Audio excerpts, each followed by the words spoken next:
अस्सलाम वालेकुम। नॉलेज पीडिया की दिलचस्प और मालूमाती दुनिया में खुश आमदीद। बानी पाकिस्तान कायद-ए-आज़म रहमतुल्लाह अलैह जब ज़िंदगी के आखिरी हिस्से में पहुंचे तो उन्हें टीबी की बीमारी लाक हो गई। इस बीमारी का अटैक उन्हें पाकिस्तान के वजूद में आने से कई साल पहले हो चुका था, लेकिन ख़तरनाक बीमारी होने के सबब कायद-ए-आज़म रहमतुल्लाह अलैह ने इस बीमारी को सबसे छुपाए रखा कि कहीं दुश्मन इस बीमारी से फ़ायदा उठाकर पाकिस्तान बनने के मुसम्मम इरादे को नुकसान न पहुंचा दें। मुसलमानों की लातादाद कुर्बानियों और कायद-ए-आज़म की अनथक मेहनत के बाद जब पाकिस्तान बन गया तो आप रहमतुल्लाह अलैह की बीमारी भी शिद्दत इख्तियार कर गई। उस वक्त आपका इलाज न्यू अस्पताल लाहौर के टीबी के एक प्रोफेसर रियाज अली शाह कर रहे थे।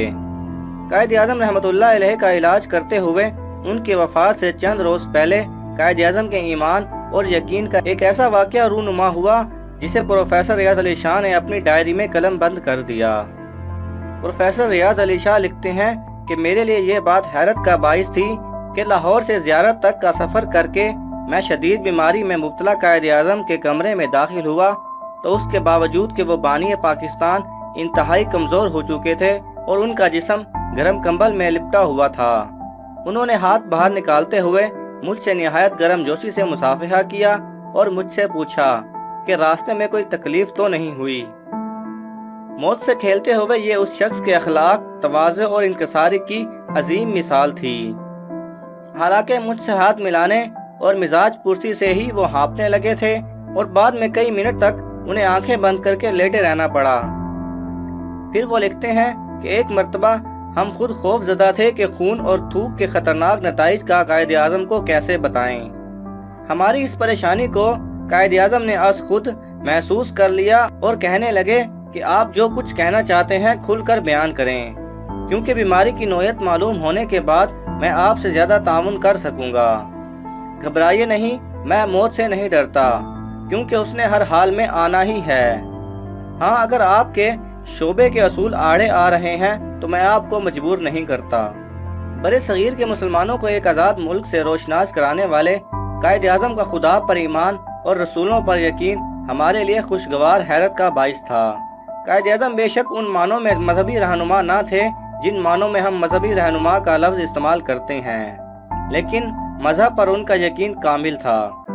एक मर्तबा हम दवा का असर देखने के लिए साथ बैठे थे कि हमने देखा कि कायद-ए-आज़म कुछ कहना चाहते हैं।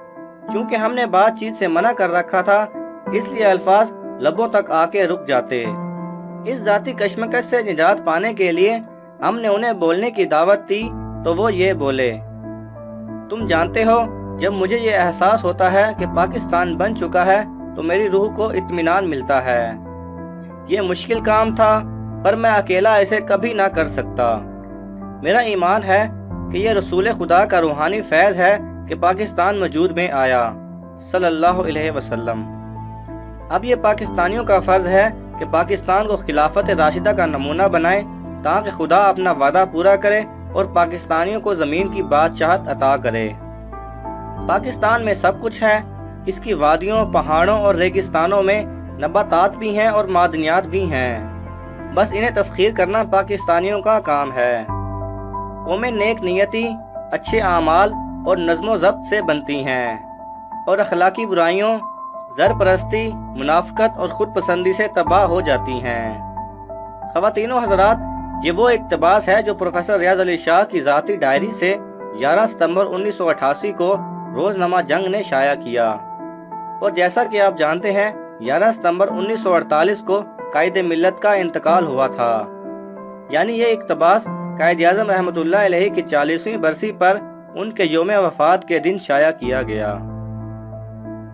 अगर आपको ये वीडियो पसंद आए तो इसे लाइक और शेयर कीजिए।